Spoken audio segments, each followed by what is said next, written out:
reveal secret. Capítulo 5. El sauce boxeador. El final del verano llegó más rápido de lo que Harry habría querido. Estaba deseando volver a Hogwarts, pero por otro lado, el mes que había pasado en la madriguera había sido el más feliz de su vida. Le resultaba difícil no sentir envidia de Ron cuando pensaba en los Dursley y en la bienvenida que le darían cuando volviera a Private Drive. La última noche, la señora Weasley hizo aparecer, por medio de un conjuro, una cena suntuosa que incluía todos los manjares favoritos de Harry y que terminó con un suculento pudín de melaza. Fred y George redondearon la noche con una exhibición de las bengalas del Dr. Filibuster y llenaron la cocina con chispas azules y rojas que rebotaban del techo a las paredes durante al menos media hora. Después de esto, llegó el momento de tomar una última taza de chocolate caliente e ir a la cama. A la mañana siguiente les llevó mucho rato ponerse en marcha. Se levantaron con el canto del gallo, pero parecía que quedaban muchas cosas por preparar. La señora Weasley, de mal humor, iba de aquí para allá como una exhalación, buscando tan pronto unos calcetines como una pluma. Algunos chocaban en las escaleras, medio vestidos, sosteniendo en la mano un trozo de tostada. El señor Weasley, al llevar el baúl de Ginny al coche a través del patio, casi se rompe el cuello cuando tropezó con una gallina despistada. A Harry no le entraba en la cabeza que 8 personas, 6 baúles grandes, 2 lechuzas y una rata pudieran caber en un pequeño Ford Anglia. Claro que no había contado con las comodidades especiales que le había añadido el señor Weasley. No le digas a Molly ni media palabra, susurró a Harry al abrir el maletero y enseñarle cómo lo habían ensanchado mágicamente para que pudieran caber los baúles con toda facilidad. Cuando por fin estuvieron todos en el coche, la señora Weasley echó un vistazo al asiento trasero, en el que Harry, Ron, Fred, George y Percy estaban confortablemente sentados, unos al lado de otros, y dijo: «Los moguls saben más de lo que parece, ¿verdad?». Ella y Ginny iban en el asiento delantero, que había sido alargado hasta tal punto que parecía un banco del parque. «Quiero decir que desde fuera uno nunca diría que el coche es tan espacioso, ¿verdad?». El señor Weasley arrancó el coche y salieron del patio. Harry se volvió para echar una última mirada a la casa.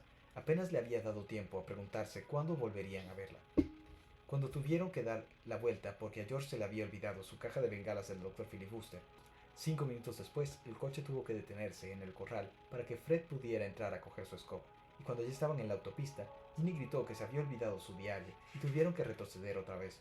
Cuando Ginny subió al coche después de recoger el diario, llevaba muchísimo retraso y los ánimos estaban alterados. El señor Weasley miró primero su reloj y luego a su mujer. «Molly, querida». «No, Arthur. Nadie nos vería. Este botón de aquí es un accionador de invisibilidad que he instalado. Ascenderíamos en el aire, luego volaríamos por encima de las nubes y llegaríamos en 10 minutos. Nadie se daría cuenta». «He dicho que no, Arthur. No a plena luz del día». Llegaron a King's Cross a las 11 menos cuarto. El señor Weasley cruzó la calle a toda velocidad para hacerse con unos carritos para cargar los baúles y entraron todos corriendo en la estación. Harry ya había cogido el expreso de Hogwarts el año anterior. La dificultad estaba en llegar al andén 9 3/4, que no era visible para los ojos de los muggles. Lo que había que hacer era atravesar caminando la gruesa barrera que separaba el andén 9 del 10. No era doloroso, pero había que hacerlo con cuidado para que ningún muggle notara la desaparición. «Percy primero», dijo la señora Weasley, mirando con inquietud el reloj que había en lo alto, que indicaba que solo tenían 5 minutos para desaparecer disimuladamente a través de la barrera. Percy avanzó deprisa y desapareció. A continuación fue el señor Weasley. Lo siguieron Fred y George. «Yo pasaré con Ginny y ustedes dos nos siguen», dijo la señora Weasley a Harry y Ron, cogiendo a Ginny de la mano y empezando a caminar. En un abrir y cerrar de ojos ya no estaban. «Vamos juntos, solo nos queda un minuto», dijo Ron a Harry. Harry se aseguró de que la jaula de Hedwig estuviera bien sujeta encima del baúl y empujó el carrito contra la barrera. No le daba miedo, era mucho más seguro que usar los polvos Floo. Se inclinaron sobre la barra de sus carritos y se encaminaron con determinación hacia la barrera, cogiendo velocidad. A 1 metro de la barrera, empezaron a correr y ¡patapum! Los dos carritos chocaron contra la barrera y rebotaron. El baúl de Ron saltó y se estrelló contra el suelo con un gran estruendo. Harry se cayó y la jaula de Hedwig, al dar en el suelo, rebotó y salió rodando, con la lechuza dentro dando unos terribles chillidos. Todo el mundo los miraba, y un guardia que había allí cerca les gritó: «¿Qué demonios están haciendo?». «He perdido el control del carrito», dijo Harry entre jadeos, sujetándose las costillas mientras se levantaba. Ron salió corriendo detrás de la jaula de Hedwig, que estaba provocando tal escena que la multitud hacía comentarios sobre la crueldad con los animales. «¿Por qué no hemos podido pasar?», preguntó Harry a Ron. «Ni idea». Ron miró furioso a su alrededor. Una docena de curiosos todavía los estaban mirando. «¿Vamos a perder el tren?», se quejó. «No comprendo por qué se nos ha cerrado el paso». Harry miró el reloj gigante de la estación y sintió náuseas en el estómago. 10 segundos, 9 segundos. Avanzó con el carrito con cuidado hasta que llegó a la barrera y empujó a continuación con todas sus fuerzas. La barrera permaneció allí, infranqueable. 3 segundos, 2 segundos, 1 segundo. ¡Ha partido!, dijo Ron atónito. ¡El tren ya ha partido! ¿Qué pasará si mis padres no pueden volver a recogernos? ¿Tienes algo de dinero, Muggle? Harry soltó una risa irónica. Hace 6 años que los Dursley no me dan la paga semanal. Ron pegó la cabeza a la fría barrera. No oigo nada, dijo preocupado. ¿Qué vamos a hacer? No sé cuánto tardarán mis padres en volver por nosotros. Echaron un vistazo a la estación. La gente todavía los miraba, principalmente a causa de los alaridos incesantes de Hedwig. A lo mejor tendríamos que ir al coche y esperar allí, dijo Harry. Estamos llamando demasiado la ¡Harry!, dijo Ron con los ojos refulgentes. ¡El coche! ¿Qué pasa con él? Podemos llegar a Hogwarts volando. Pero yo creía... Estamos en un apuro, ¿verdad? Y tenemos que llegar al colegio, ¿verdad? E incluso a los magos menores de edad se les permite hacer uso de la magia si se trata de una verdadera emergencia. Sección 19ª o algo así de la restricción sobre trastos. El pánico que sentía Harry se convirtió de repente en emoción. ¿Sabes hacerlo volar? Por supuesto, dijo Ron dirigiendo su carrito hacia la salida. Ven, vamos, si nos damos prisa podremos seguir al expreso de Hogwarts. Y abriéndose paso a través de la multitud de muggles curiosos, salieron de la estación y regresaron a la calle lateral donde habían aparcado el viejo Ford Anglia.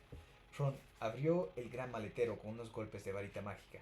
Metieron los baúles, dejaron a Hedwig en el asiento de atrás y se acomodaron delante. «Comprueba que no nos ve nadie», le pidió Ron, arrancando el coche con otro golpe de varita. Harry sacó la cabeza por la ventanilla. El tráfico retumbaba por la avenida que tenían delante, pero su calle estaba despejada. «¡Vía libre!», dijo Harry. Ron pulsó un diminuto botón plateado que había en el tablero y el coche desapareció con ellos. Harry notaba el asiento vibrar debajo de él, oía el motor, sentía sus propias manos en las rodillas y las gafas en la nariz, pero a juzgar por lo que veía, se había convertido en un par de ojos que flotaban a 1 metro del suelo en una lúgubre calle llena de coches aparcados. ¡En marcha!, dijo a su lado la voz de Ron. Fue como si el pavimento y los sucios edificios que había a cada lado empezaran a caer y se perdieran de vista al encender el coche. Al cabo de unos segundos tenían todo Londres bajo sus pies, impresionante y neblinoso. Entonces se oyó un ligero estallido y reaparecieron el coche, Ron y Harry. ¡Vaya!, dijo Ron, pulsando el botón del accionador de invisibilidad. ¡Se ha estropeado! Los dos se pusieron a darle golpes. El coche desapareció, pero luego empezó a aparecer y desaparecer de forma intermitente. ¡Agárrate!, gritó Ron y apretó el acelerador. Como una bala penetraron en las nubes algodonosas y todo se volvió neblinoso y gris. ¿Y ahora qué?, preguntó Harry, pestañeando ante la masa compacta de nubes que los rodeaba por todos lados. Tendríamos que ver el tren para saber qué dirección seguir, dijo Ron. ¡Vuelve a descender, rápido! Descendieron por debajo de las nubes y se asomaron mirando hacia abajo con los ojos entornados. ¡Ya lo veo!, gritó Harry. ¡Todo recto por allí! El expreso de Hogwarts corría debajo de ellos, parecido a una serpiente roja. «Derecho hacia el norte», dijo Ron comprobando el indicador del tablero. «Bueno, tendremos que comprobarlo cada media hora más o menos. ¡Agárrate!». Y volvieron a internarse en las nubes. 1 minuto después salían al resplandor de la luz solar. Aquel era un mundo diferente. Las ruedas del coche rozaban el océano de esponjosas nubes y el cielo era una extensión inacabable de color azul intenso bajo un cegador sol blanco. «Ahora solo tenemos que preocuparnos de los aviones», dijo Ron. Se miraron el uno a otro y rieron. Tardaron mucho en poder parar de reír. Era como si hubieran entrado en un sueño maravilloso.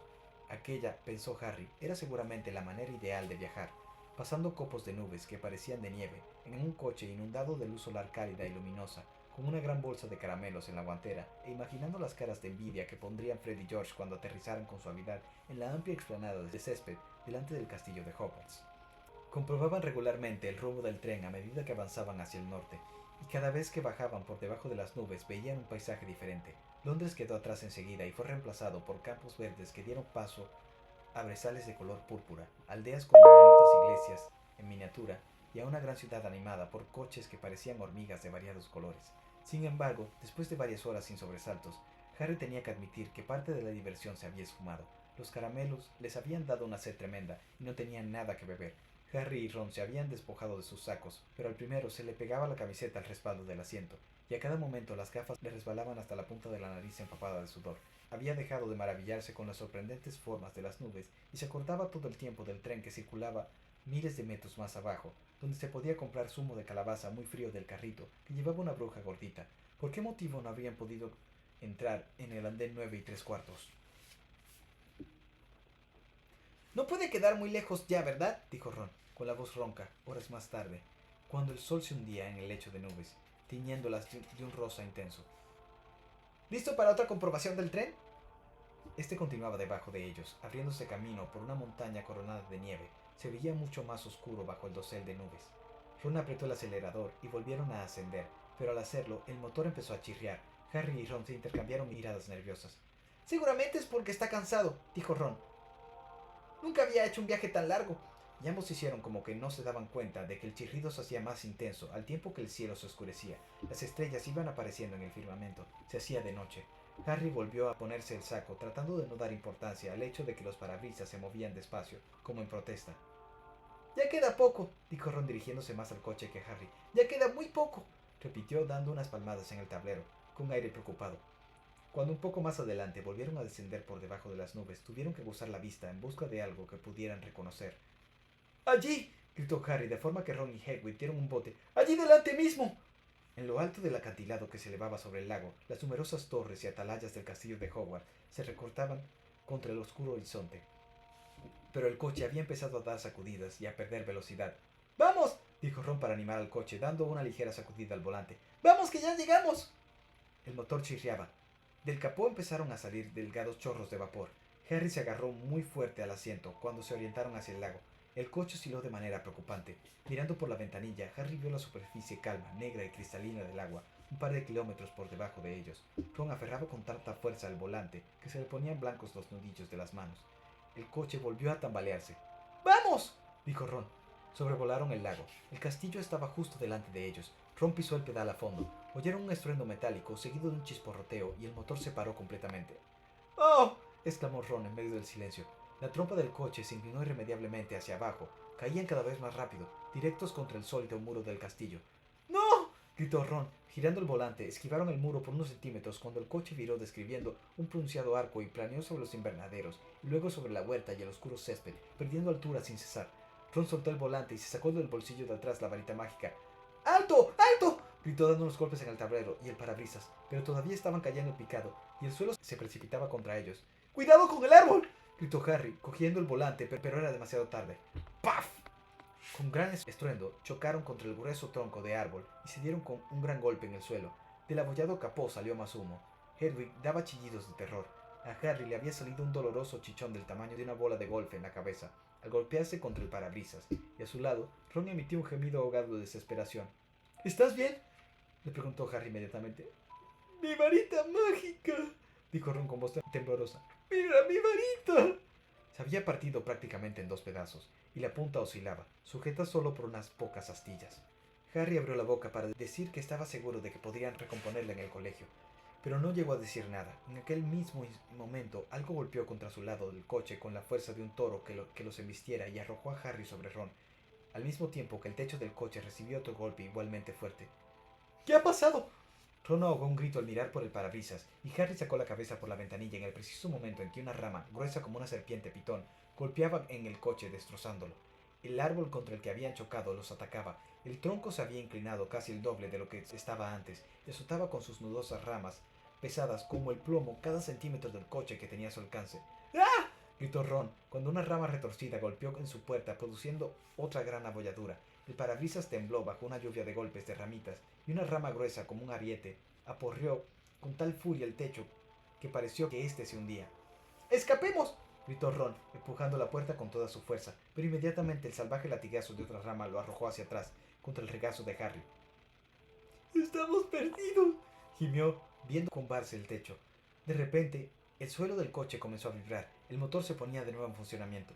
¡Marcha atrás!, gritó Harry, y el coche salió disparado. El árbol aún trataba de golpearlos, y pudieron oír crujir sus raíces, cuando un intento de arremeter contra el coche que escapaba casi se arranca del suelo.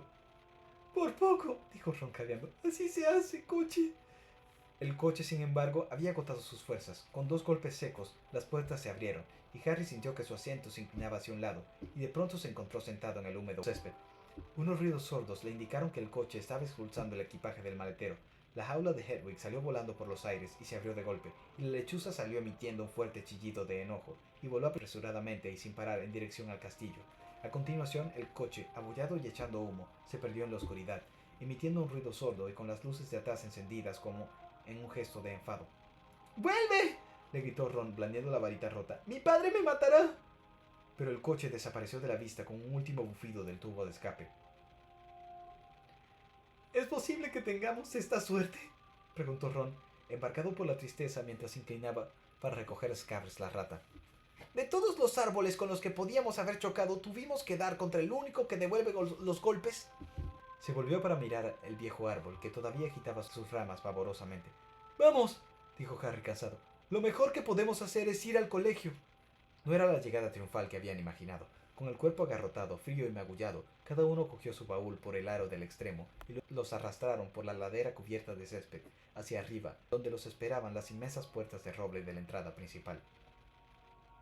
Me parece que ya ha comenzado el banquete, dijo Ron, dejando su baúl al principio de los escalones y acercándose sigilosamente para echar un vistazo a través de una ventana iluminada.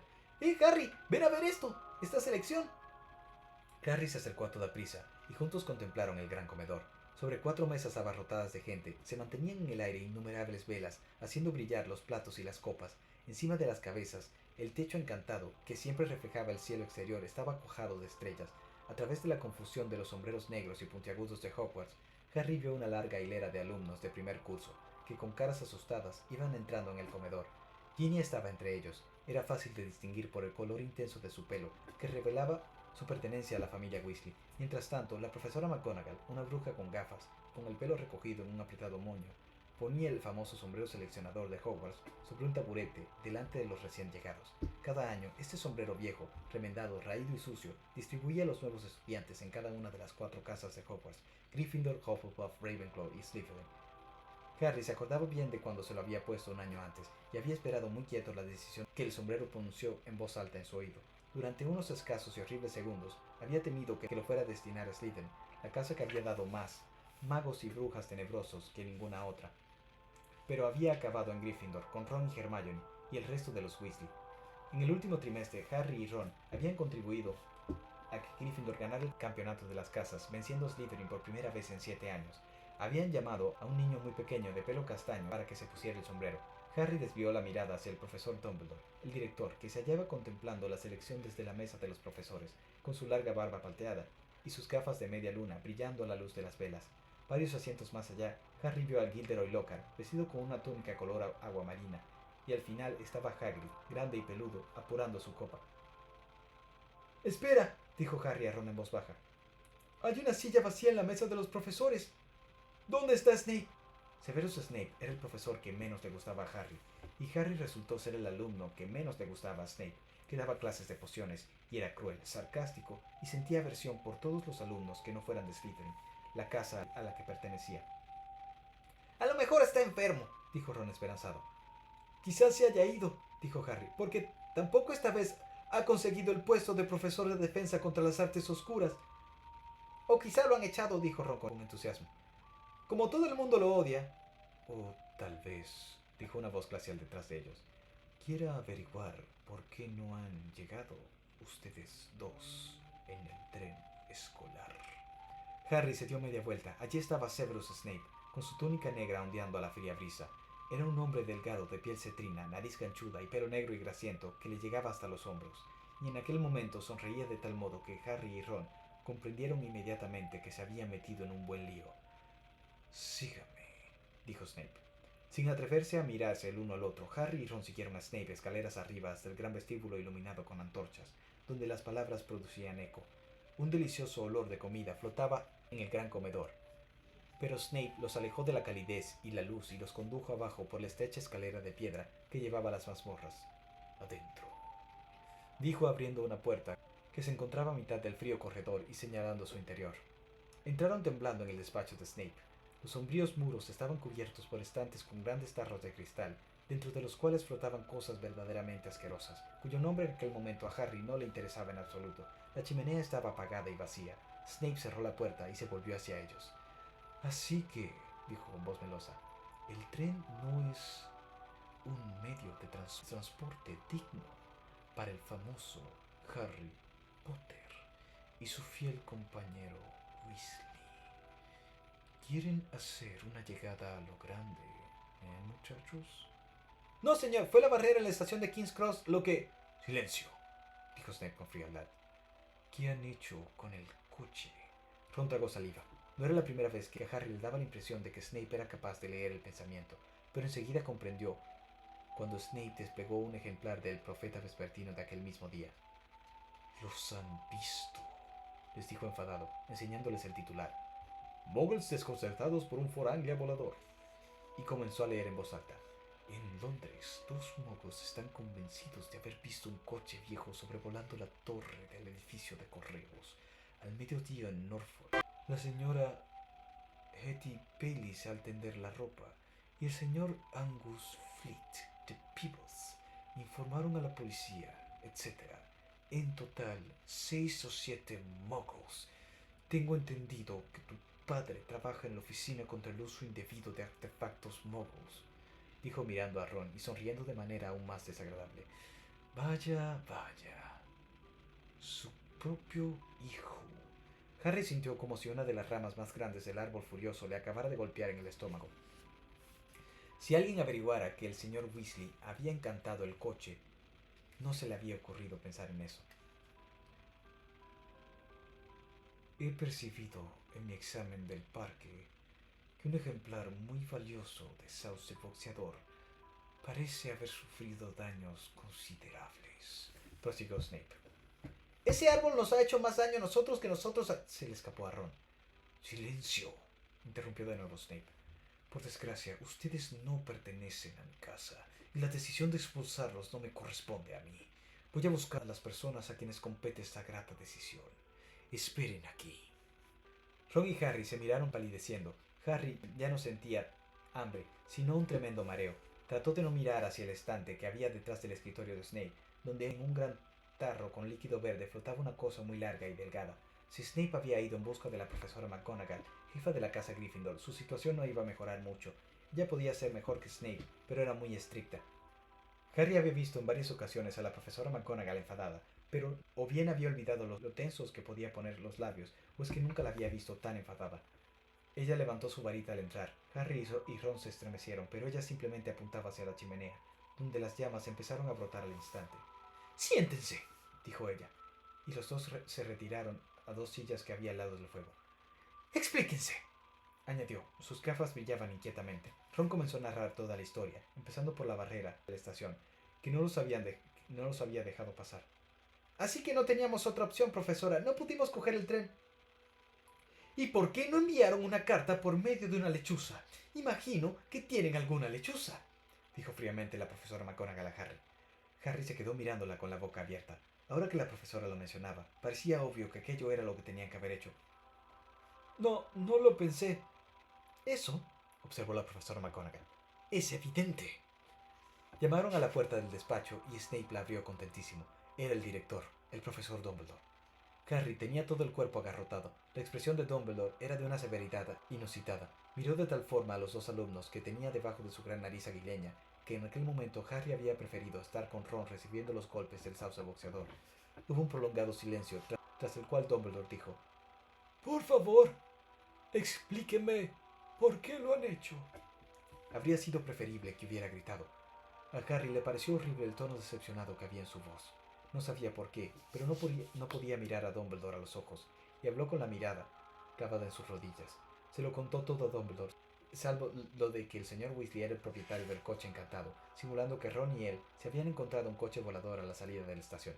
Supuso que Dumbledore los interrogaría inmediatamente al respecto, pero Dumbledore no preguntó nada sobre el coche. Cuando Harry acabó, el director simplemente siguió mirándolos a través de sus gafas. «Iremos a recoger nuestras cosas», dijo Ron en un tono de voz desesperado. «¿Qué quiere decir, señor Weasley?», bramó la profesora McGonagall. «Bueno, nos van a expulsar, ¿no?», dijo Ron. Harry miró a Dumbledore. «Hoy no, señor Weasley», dijo Dumbledore. «Pero quiero dejar claro que lo que han hecho es muy grave. Esta noche escribiré a sus familias y de advertirles también que si vuelven a hacer algo parecido, no tendré más remedio que expulsarlos». Por la expresión de Snape, parecía como si solo se hubieran suprimido las navidades. Se aclaró la garganta y dijo: «Profesor Dumbledore, estos muchachos han transgredido el decreto para la restricción de la magia en menores de edad. Han causado daños graves a un árbol muy antiguo y valioso. Creo que actos de esta naturaleza corresponderá a la profesora McGonagall imponer el castigo a estos muchachos, Severus, dijo Dumbledore con tranquilidad. Pertenecen a su casa y están, por tanto, bajo su responsabilidad. Se volvió hacia la profesora McGonagall. Tengo que regresar al banquete, Minerva. He de comunicarles unas cuantas cosas. Vamos, Severus. Hay una torta de crema que tiene muy buena pinta y quiero probarla. Al salir del despacho, Snape dirigió a Ron y Harry una mirada envenenada. Se quedaron con la profesora McGonagall, que todavía los miraba como un águila enfurecida. Lo mejor será que vayas a la enfermería, Weasley. Estás sangrando. No es nada, dijo Ron, frotándose enseguida con la manga la herida que tenía en la ceja. Profesora, quisiera ver la selección de mi hermana. La ceremonia de selección ya ha concluido, dijo la profesora McGonagall. Tu hermana está también en Gryffindor. ¡Bien!, dijo Ron. Y hablando de Gryffindor, empezó a decir severamente la profesora McGonagall, pero Harry le interrumpió. Profesora, cuando nosotros cogimos el coche, el curso no había comenzado, así que en realidad a Gryffindor no habría que quitarle puntos, ¿no?, dijo mirándola con temor. La profesora McGonagall le dirigió una mirada penetrante, pero Harry estaba seguro de que había estado a punto de sonreír. Tenía los labios menos tensos, eso era evidente. No quitaremos puntos a Gryffindor, dijo ella, y Harry se sintió muy aliviado. Pero ustedes dos serán castigados. Eso era menos malo de lo que Harry se había temido. En cuanto a que Dumbledore escribiera a los Dursley, le daba lo mismo. Harry sabía perfectamente que los Dursley lamentarían que el sauce boxeador no lo hubiera aplastado. La profesora McGonagall volvió a levantar su varita y apuntó con ella al escritorio de Snape. Sonó un plop y apareció un gran plato de sándwiches, 2 copas de plata y una jarra de jugo frío de calabaza. Comerán aquí y luego se irán directamente al dormitorio, indicó. Yo también tengo que volver al banquete. Cuando la puerta se cerró detrás de ellos, Ron profirió un silbido bajo y prolongado. Creí que no nos salvábamos, dijo cogiendo un sándwich. Y yo también, contestó Harry, haciendo lo mismo. Pero ¿cómo es posible que tengamos tan mala suerte?, dijo Ron con la boca llena de jamón y pollo. Fred y George deben de haber volado en ese coche 5 o 6 veces y nunca los ha visto ningún moco. Tragó y volvió a dar otro bocado. ¿Y por qué no pudimos atravesar la barrera? Harry se encogió de hombros. Tendremos que andarnos con mucho cuidado de ahora en adelante, dijo tomando un refrescante trago de jugo de calabaza. Si al menos hubiéramos podido subir al banquete. Ella no quería que hiciéramos ningún alarde, dijo Ron inteligiblemente. No quiere que nadie llegue a pensar que está bien eso de llegar volando en un coche. Cuando hubieron comido todos los sándwiches que podían, en el plato iban apareciendo más conforme los engullían. Se levantaron y salieron del despacho y tomaron el camino que llevaba a la torre de Gryffindor. El castillo estaba en calma. Parecía que el banquete había concluido. Pasaron por delante de retratos parlantes y armaduras que chirriaban, y subieron por las escaleras de piedra hasta que llegaron finalmente al corredor, donde oculta detrás de una pintura al óleo que representaba una mujer gorda vestida con un vestido de seda rosa, estaba la entrada secreta a la torre de Gryffindor. ¿La contraseña?, exigió ella al verlos acercarse. Esto, dijo Harry. No conocían la contraseña del nuevo curso, porque aún no habían visto a ningún prefecto, pero casi al instante les llegó la ayuda. Detrás de ellos oyeron unos pasos veloces y al volverse vieron a Hermione, que corría a ayudarles. ¡Están aquí! ¿Dónde se habían metido? Corren los rumores más absurdos. Alguien decía que los habían expulsado por haber tenido un accidente con un coche volador. Bueno, no nos han expulsado, le garantizó Harry. ¿Quieres decir que han venido hasta aquí volando?, preguntó Hermione en un tono de voz casi tan duro como el de la profesora McGonagall. Ahórrate el sermón, dijo Ron impaciente, y dinos cuál es la nueva contraseña. Es Somormujo, dijo Hermione deprisa. Pero esa no es la cuestión. No pudo terminar lo que estaba diciendo, sin embargo, porque el retrato de la señora gorda se abrió y se oyó una repentina salva de aplausos. Al parecer en la casa de Gryffindor todos estaban despiertos y abarrotaban la sala circular común, de pie sobre las mesas revueltas y las mullidas butacas, esperando a que ellos llegaran. Unos cuantos brazos aparecieron por el hueco de la puerta secreta para tirar de Ron y Harry hacia adentro, y Hermione entró detrás de ellos. ¡Formidable!, gritó Lee Jordan. ¡Soberbio! ¡Qué llegada! Han volado en un coche hasta el sauce boxeador. La gente hablará de esta proeza durante años. ¡Bravo!, dijo un estudiante de quinto curso con quien Harry no había hablado nunca. Alguien le daba palmadas en la espalda como si acabara de ganar un maratón. Fred y George se abrieron camino hasta la primera fila de la multitud y dijeron al mismo tiempo: ¿Por qué no nos llamaron? Ron estaba azorado y sonreía sin saber qué decir. Harry se fijó en alguien que no estaba en absoluto contento. Al otro lado de la multitud de emocionados estudiantes de primero, vio a Percy, que trataba de acercarse para reñirlos. Harry le dio a Ron con el codo en las costillas y señaló a Percy con la cabeza. Inmediatamente Ron entendió lo que quería decir. Tenemos que subir, estamos algo cansados, dijo, y los dos se abrieron paso hacia la puerta que había al otro lado de la estancia, que daba a una escalera de caracol y a los dormitorios.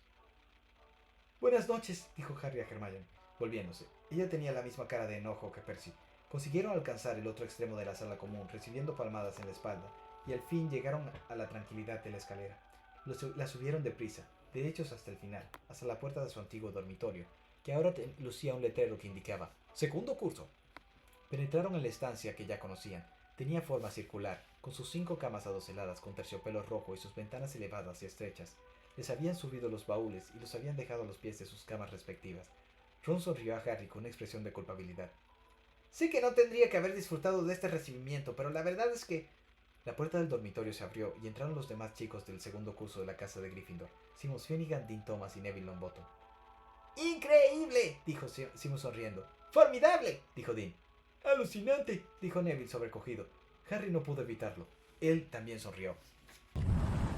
Secret.